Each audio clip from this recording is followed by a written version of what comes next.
Сайн байна уу? Өнөөдөр би танд нэг гайхалтай түүх ярих гэж байна. Энэ бол кино биш, ном биш, хэн нэгний зохиосон үлгэр биш, үнэн болсон зүйл.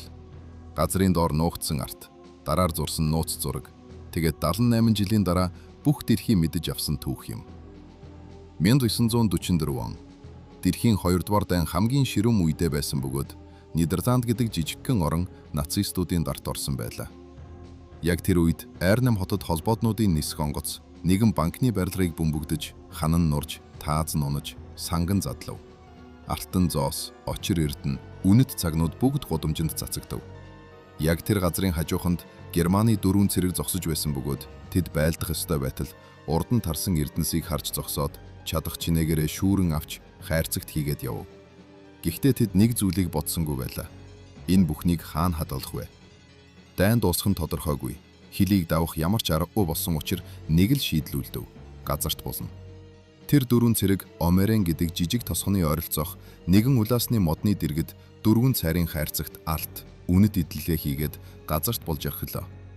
Тэдний нэг болох Хельмут Зондер цаас гаргаж гараараа газрын зураг зурв. Шугам татаж тэмдэглэгээ хийгээд яг тэр газарт улаан X тэмдэг буулгав.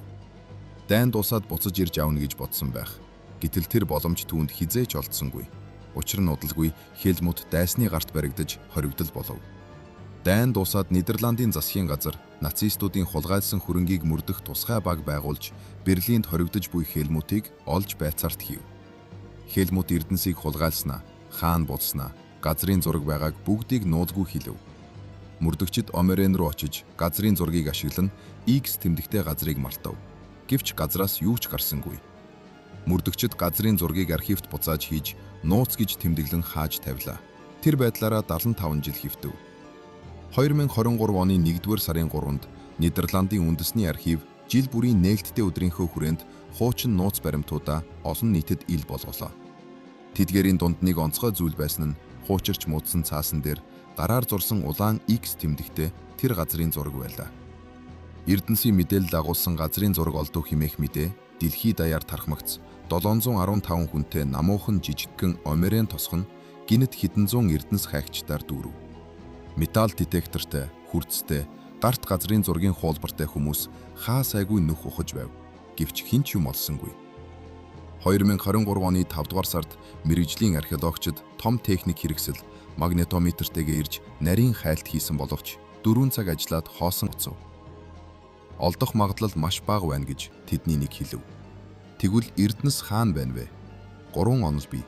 Нэгдүгээрт Хельмут санах хойно алдаа гаргасан байж болно.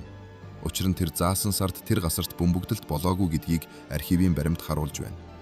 Хоёрдугаарт дайны дараа тэр нутгаар өнгөрсөн цэргүүд эсвэл орон нутгийн тариачин санамсаргүй олоод аваадсан байж болно.